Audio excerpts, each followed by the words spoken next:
Tradução é o que eu vou falar agora com você. A tarefa da tradução, ela envolve múltiplos elementos. Os dois mais importantes são o significado das palavras, a semântica, e o relacionamento entre as palavras, a sintaxe.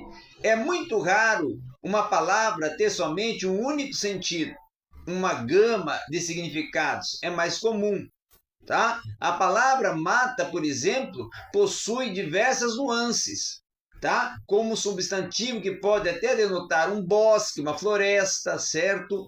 Uma série ou um mato extenso, uma grande quantidade, intensidade, ferimentos causados pelo arreio, um jogo infantil entre equipes onde o objetivo é acertar a bola no adversário, não é? Então, como um verbo, ele pode significar, inclusive, tirar a vida, destruir, apagar, voltar na aula, esvaziar ou gastar, totalmente cometer suicídio, cansar-se muito.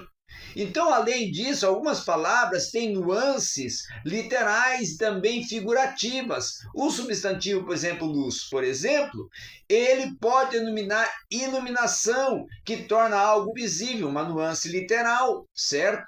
Mais uma informação torna algo mais claro quando você pode utilizar também uma nuance figurativa.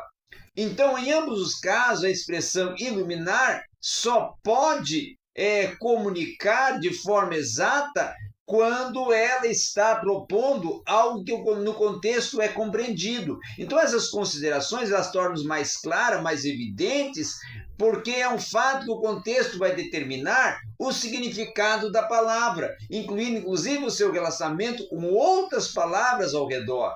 Então, por exemplo, uma sintaxe, que Larkin vai observar, inclusive, que essas línguas comunicam por meio de 4 fenômenos gramaticais.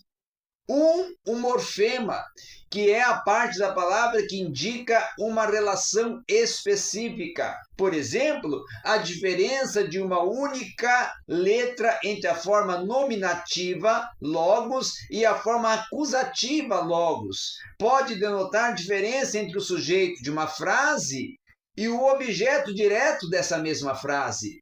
Então, uma palavra que é funcional, ela é uma forma prefixada que vai fazer ligações entre a palavra e as conjunções e as proposições, que são palavras funcionais mais comuns, tá?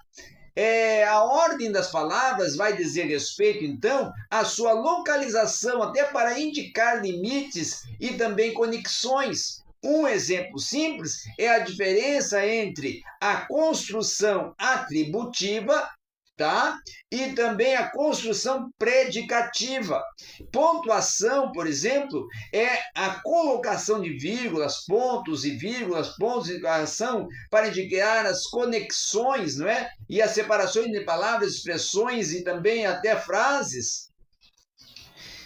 Textos de gramática intermediária, muitas vezes avançada, são recursos importantes para balizar-se essa questão da análise da sintaxe grega. Então, é preciso sempre você estar atento à semântica e à também sintaxe do texto para melhor elaborar a sua tradução, a sua interpretação e a sua aplicação textual.